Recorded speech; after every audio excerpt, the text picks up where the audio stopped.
Welcome back to our channel.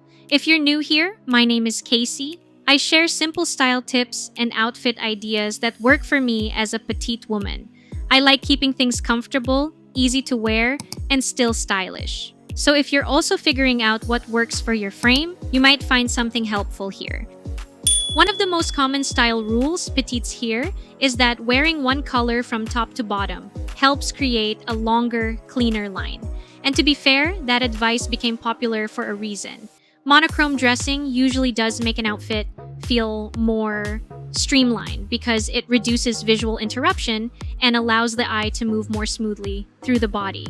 But I think the problem begins when that advice gets repeated so often that it starts to sound like the only option. Not everyone wants to dress in one color all the time, and not everyone wants to rely on the same all black, all beige, or all cream formula just to create proportion. Style should still leave room for color, variation, and a little more personality than that.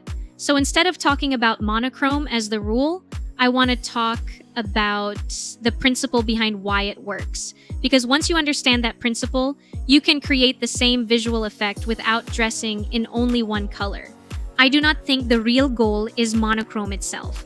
I think the real goal is continuity. That is a much more useful way to think about petite styling because it moves the focus away from strict color matching and toward visual flow. Instead of asking whether an outfit is all one color, the better question is whether the outfit allows the eye to travel smoothly from top to bottom. When that movement feels uninterrupted, the frame tends to look longer and more cohesive. When that movement gets interrupted too sharply, the body can start to feel more segmented. This is often why an outfit can look good in theory and still feel slightly off once it is on the body. The pieces may fit, the proportions may not look obviously wrong, and the clothes may be nice individually, but the overall effect still feels shorter or more cut up than expected.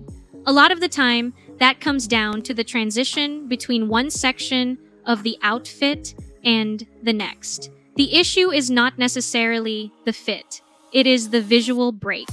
Color blocking becomes tricky here because it can do two very different things. It can either create interest while still keeping the outfit visually connected, or it can divide the body into sections so clearly that the silhouette feels shorter.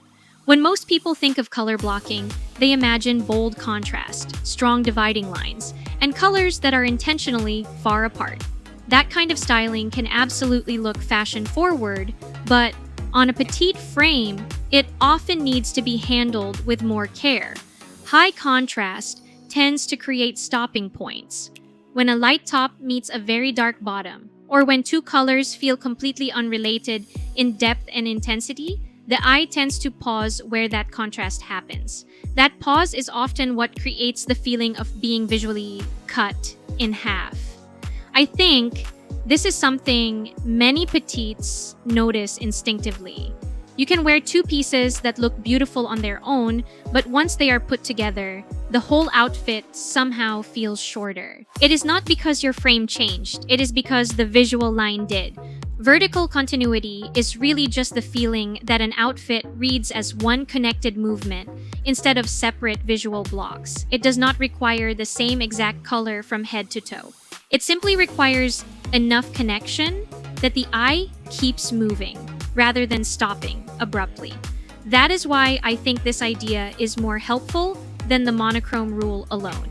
It gives you more flexibility. You can still wear multiple colors, but the outfit has to feel visually related from one part to the next. Once you start thinking in those terms, styling becomes less about memorizing rules and more about understanding what the eye is responding to. You begin to realize that the question is not whether two colors match in a general sense, but whether they move well together on the body. One of the easiest ways to keep that movement intact is by choosing colors that feel related rather than oppositional. This is where analogous color dressing becomes especially useful. Instead of pairing shades that create a sharp break, you work with colors that transition into each other more naturally. Combinations like olive and moss, slate blue and muted navy, rust and clay, plum and mauve, or taupe and cocoa still give the outfit variation, but they do not force the eye to stop too suddenly. They feel connected. That connection matters because it creates progression rather than interruption. The eye reads the outfit as a gradual shift instead of a hard divide. And that gradual shift is what helps preserve the sense of length. So for petites who want more color without giving up proportion, choosing related shades is often one of the smartest alternatives to full monochrome dressing. This is also where visual weight becomes important. Visual weight sounds like a technical term, but the idea is actually simple. It refers to how strong, dark, bright, sharp, or attention-grabbing something looks. The ones that work usually keep the visual weight in balance, even if the colors themselves are not identical. I think this is where a lot of petite advice becomes too simplified. People often say, wear monochrome, wear nude shoes, avoid ankle straps, choose vertical stripes, and while some of that can be helpful, it does not always teach you how to actually evaluate an outfit. It gives a formula, but not a way of seeing. Once you understand continuity and visual weight, you stop relying on fixed rules every single time. You start noticing why certain combinations work. In other words, once you understand the structure behind the effect, you gain more freedom rather than less.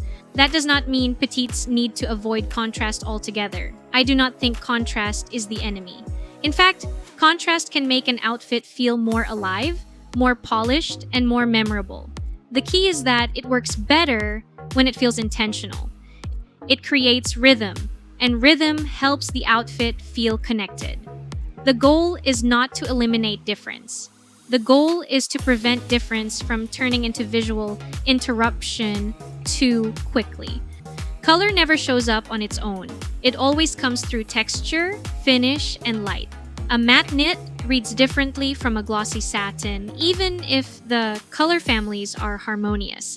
A crisp cotton in one shade can feel much more visually distinct than a soft draped fabric in another nearby tone. That means an outfit can still feel divided, even when the colors technically go well together, simply because the surfaces are behaving differently. Softer textures usually create gentler transitions, while very shiny or very crisp materials tend to create sharper ones. If I had to simplify this entire idea into one practical question, I would ask myself, do these colors simply match, or do they move? Ask whether the eye can travel from top to bottom without stopping too abruptly. Ask whether the colors feel connected in depth and intensity, and whether the outfit reads as one visual impression rather than separate sections.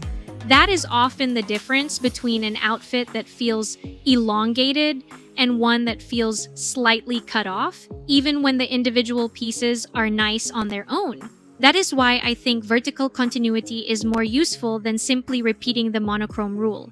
It gives you more freedom to wear color, variation, and personality without giving up proportion.